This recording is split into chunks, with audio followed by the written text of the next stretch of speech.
The Logging Man. The Logging Man is a Scottish story about two men who go into the jungle of Africa and try to trap a rare species of ape.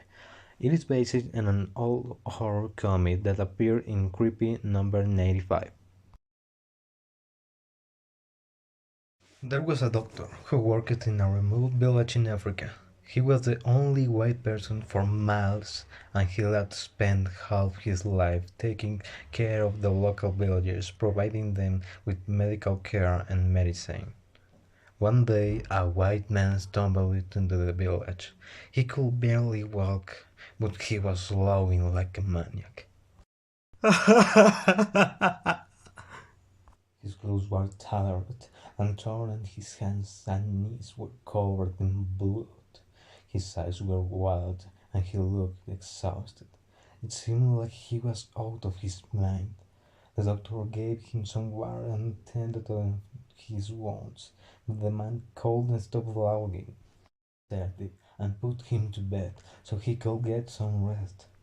The man slept for hours, and when he woke up, the doctor gave him some food and tried to find how he left home to be here. What happened to you? The doctor asked. What are you doing all alone out here in the jungle? I wasn't alone, the logging man replied. I came with my partner Jack Hunter. We were on an expedition to find the legendary Waki. That's what the local called them. A rare species of ape.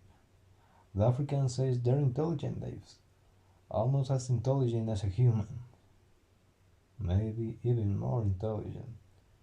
We wanted to capture one and bring it back to civilization to put it on display. It was supposed to make us very rich. We tried to hire a guide to take us into the Valley of the Apes, but none of the locals dared to go there. They were afraid of the apes. We weren't going to let that stop us. So we bought a canoe and headed down to the river on our own. When we came to the Valley of the Apes, we made camp. Hunter unpacked the traps and set them up in a clearing in the jungle. We hid in the bushes and watched those traps for 3 whole days, but we caught nothing. The apes were too smart for us. They knew what we were up to. They weren't going to fall for simple traps. Hunter had a better idea. We dug a pit in the clearing. It was 10 feet deep and filled it with sharp wooden spikes. Then we covered it over with branches and left it and went back to our camp to wait. We didn't have to wait very long. In the middle of the night, we heard a loud scream, a horrible gurgling animal scream. We rushed out to check on the pit and found a dead ape impaled on those sharp wooden spikes.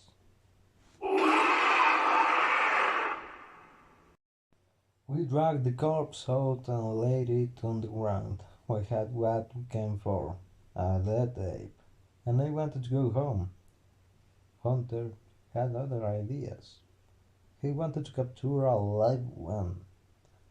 I tried to talk him out of it, but there was no reason with him. Nothing I could say would decide him. He took out a knife and started skinning the ape's body. As he worked, I never watched the jungle around us. It was dark, but I could feel the eyes of the other apes watching us. I couldn't shake the creeping fear that they knew what he killed one of them, and the rest all came to take revenge. When Hunter finished skinning the ape, he put it on its skin and wore it like a costume. Removed the sharp wooden spikes from the pit and placed a big log across it. Disguised in his ape costume, Hunter balanced on the log, and I covered the pit up with branches and leaves again. His plan was to trick one of the other apes into coming closer, so it would fall into the trap. He crouched there on the log and waited while I went back to our camp.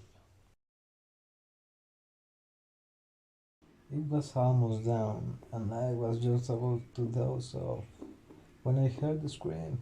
I reached out to check the pit, but it was empty, and my friend Hunter was nowhere to be seen.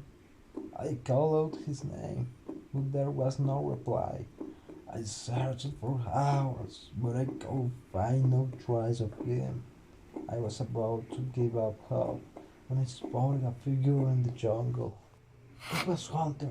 He was crouched down under a tree, naked as the day he was born, and he was just staring at me with a blank look on his face. Hunter, I cried. Good Lord, what happened to you? I thought you were dead. Why didn't you answer me? Hunter didn't say a word. Slowly, he rose to his feet and he just stood there staring at me. And then, then, he took it out off. The man was shaking and laughing so much he could barely control himself. His body was cracked by spasms of madness. What do you mean? The doctor asked. What did he take off? Giggling like a maniac, the man struggled to finish the story. He took it off. The ape took off Hunter's skin.